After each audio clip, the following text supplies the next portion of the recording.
هو كتفي هيرجع طبيعي تاني يا دكتور؟ وهل خلع الكتف يستاهل فعلا كل الرعب ده؟ الاجابه ببساطه لا خالص، ما تقلقش. الموضوع ممكن يكون مؤلم ومخيف في الاول، لكن تعالى اشرح لك بالراحه ومن البدايه ايه اللي بيحصل بالظبط وايه اللي بيحصل جوه العمليه.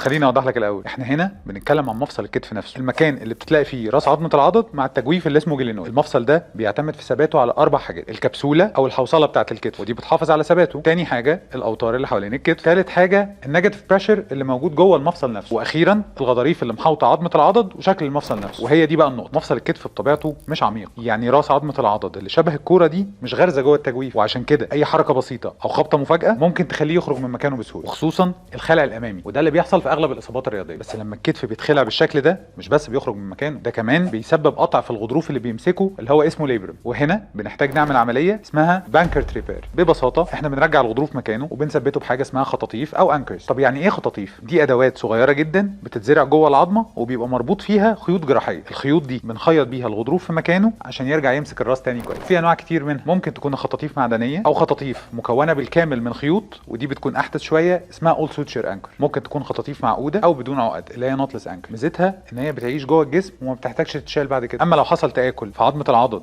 او في الجلينويد بنسبه معينه، يعني تقريبا 20-25%، وقتها العمليه دي مش هتأدي الغرض، ساعتها بنحتاج نلجأ لحلول تانية زي عمليه اللاترجي، ودي هنتكلم عنها في ريل تاني ما تقلقش. ونيجي هنا بسرعه للسؤال المهم، هل اي خلع في الكتف لازم يتعمل له عمليه؟ الحقيقه لا، وبنعتمد على عوامل كتير، اهمها سن المريض وقت اول خلع او نوع الرياضه اللي بيلعبها. يعني مثلا لو المريض تحت 20 سنه احتماليه ان الكتف يتخلع تاني بتوصل ل 90%.